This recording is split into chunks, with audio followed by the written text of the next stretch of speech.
sommes venus assister à un match de classement opposant les Japonais en maillot blanc aux Espagnols maillot rouge. Ce match nous intéresse tout spécialement car c'est le dernier match de la troisième poule et la France doit rencontrer en quart de finale le deuxième de cette poule. Au moment du coup d'envoi, l'Espagne est en tête, le Japon est second. Si le Japon gagne, il passe premier et la France rencontrera donc l'Espagne. Et si l'Espagne gagne ou fait match nul, notre adversaire sera donc le Japon. Voici pourquoi ce match nous intéresse au plus haut point. Pendant la première mi-temps, les deux équipes ont à peu près jeu égal. D'une façon générale, les Japonais impriment un rythme accéléré à la rencontre et vous avez remarqué la défense serrée des Japonais. Dès qu'il y a danger, ils se trouvent à 10 dans leurs 18 mètres. Ils sont très rapides, ils se déplacent de la zone d'attaque à la zone de défense avec beaucoup plus de rapidité généralement que leurs adversaires et ils ont surtout un souffle inépuisable. Voici un corner voté par les Espagnols.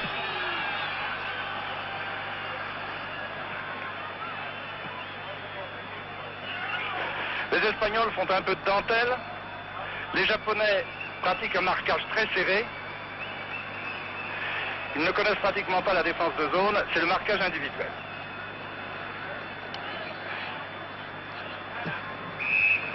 D'une façon générale, ils contrôlent très bien leur ballon, ils sont assez adroits et ils sont assez difficiles à jouer. Car ces Japonais ne sont pas aussi petits qu'on pourrait le penser. Athlétiquement, ils sont aussi bien bâtis que des Européens. Brutalité involontaire d'un Espagnol, ce n'est pas très grave. Et le match repart.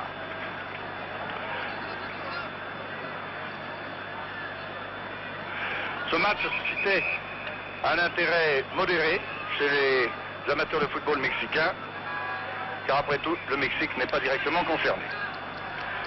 Les Japonais à l'attaque. Un coup franc accordé par l'arbitre.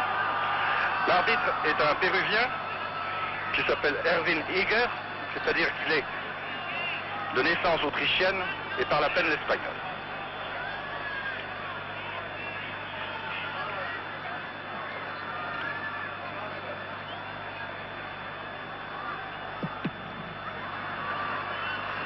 Coup franc qui se heurte au mur, un shoot qui passe à côté.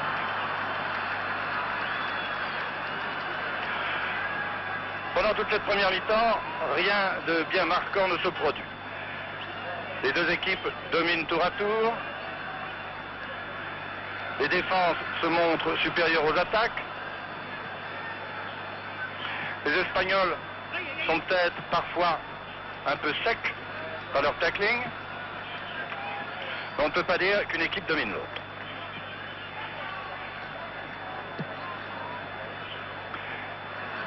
Voici les Espagnols à l'attaque.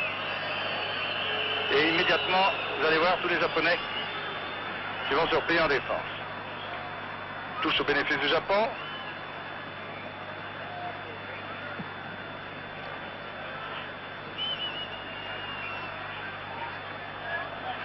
On ne peut pas dire que dans l'équipe japonaise ou dans l'équipe espagnole, il y ait des joueurs qui émergent nettement. Les deux équipes forment des ensembles homogènes, une bonne technique. On sent des joueurs qui se sont entraînés longtemps ensemble, ils se trouvent généralement bien sur le terrain. Ce sont deux équipes bien soudées.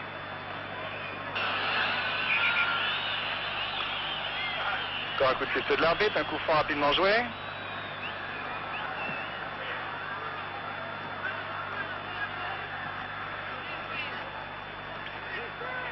Les Espagnols repartent à l'attaque.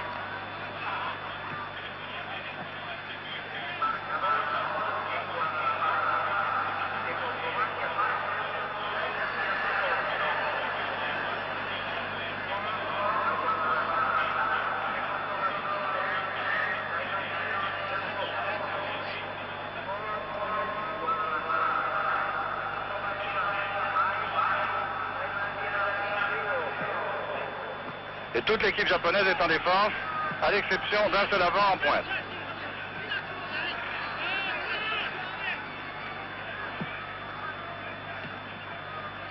Toujours ce marquage très serré par les Japonais, qui empêche les Espagnols de mettre au point leur combinaison d'attaque. Ce petit Japonais très rapide est l'un des meilleurs joueurs, c'est Kamamoto. C'est lui qui est le plus dangereux au cours de cette première mi-temps, mais comme vous l'avez vu, là il était seul, il avait été laissé en pointe, mais personne avait été assez rapide tout de même pour le suivre au cours de sa descente. Donc les Espagnols se dégagent facilement et les Japonais connaissent quelques difficultés en cette fin de première mi-temps.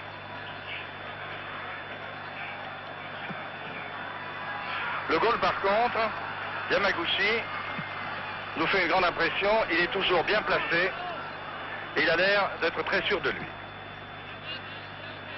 Il n'a pas eu, il faut le dire jusqu'à maintenant, d'intervention très difficile à faire. Toujours de la dentelle avec les Espagnols. Beaucoup de virtuosité, mais souvent de la virtuosité individuelle et de la virtuosité inutile.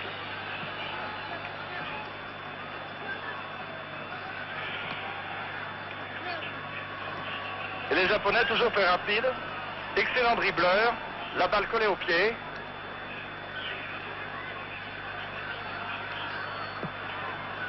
Par contre, ils sont moins bons shooters.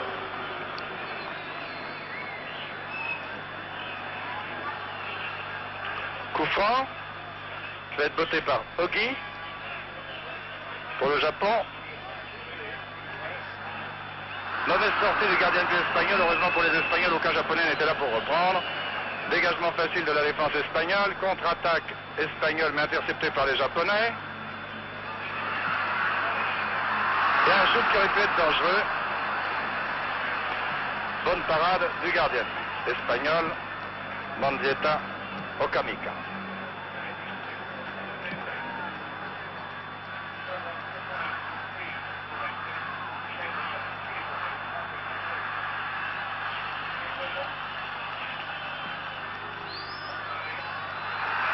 En corner.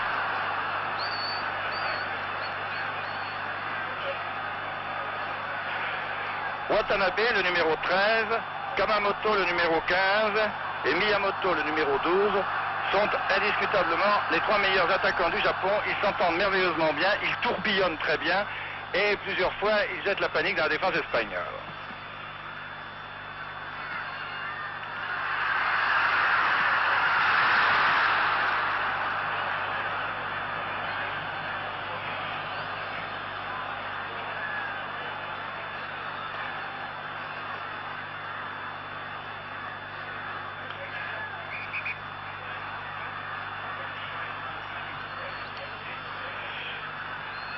Les Espagnols savent que vraiment, sauf surprise exceptionnelle, qui viendrait du match qui se déroule exactement en même temps entre le Brésil et le Nigeria, ils savent qu'ils sont assurés de leur qualification, ou premier ou second de leur poule. Donc pour eux, ce match a peut-être une importance secondaire. Mais les Japonais se méfient, car si jamais le Brésil gagnait avec un gros score, ils risqueraient de perdre leur deuxième place au profit du Brésil. Donc pour eux, l'enjeu du match est beaucoup plus important.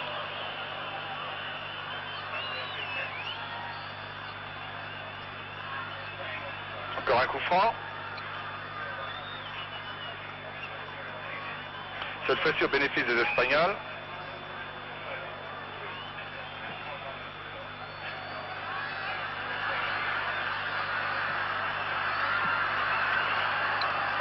Les Japonais dégagent facilement. Leur dégagement, d'une façon générale, dégagement de leurs arrières, ne sont pas excellents et manquent de précision. Ils ont une défense très serrée, les Japonais, par le marquage individuel, comme je vous le disais tout à l'heure, mais on ne peut pas dire qu'ils se dégagent très bien. Leurs passes longues ne sont pas très sûres.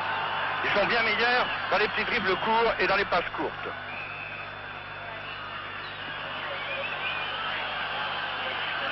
Coup franc, Kamamoto qui a la balle. Longue balle en profondeur, une belle occasion pour les Japonais qui n'ont pas de chance, la balle rebondit sur les poteaux. Très belle occasion pour les Japonais qui a été manquée par manque de chance. Voici encore toujours le même, Kamamoto. Beaucoup plus dangereux. Et les Japonais font de plus en plus pression sur les Espagnols au fur et à mesure que le match avance. Ils jouent toujours aussi rapidement, plus rapidement que les Espagnols, qui pourtant ont déjà la réputation d'être des joueurs rapides. Toujours rien de marqué, 0-0.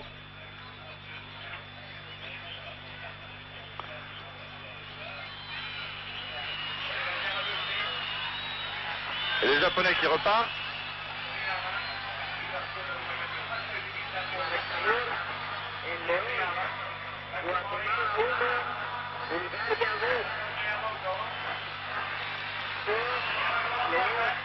Longue ouverture vers le centre. Le gardien espagnol, décidément, n'est pas tellement sûr dans ses sorties. Se fait lober, mais la balle passe par-dessus la transversale. Encore une chaude alerte pour les Espagnols, qui maintenant sont beaucoup plus souvent en difficulté que les Japonais. Un blessé, il y a eu quelques chocs au cours de ce match. Mais finalement, rien de bien grave. C'est Watanabe, le Japonais, qui est à terre. Mais l'arbitre ne s'attarde pas et le match repart.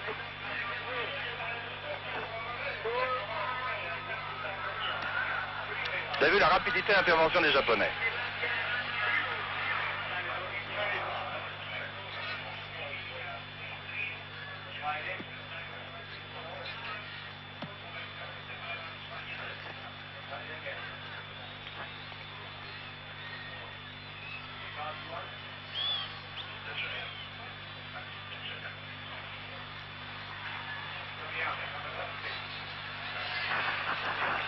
Regardez comme la balle colle au pied des Japonais. Ils ont un contrôle de dribble excellent.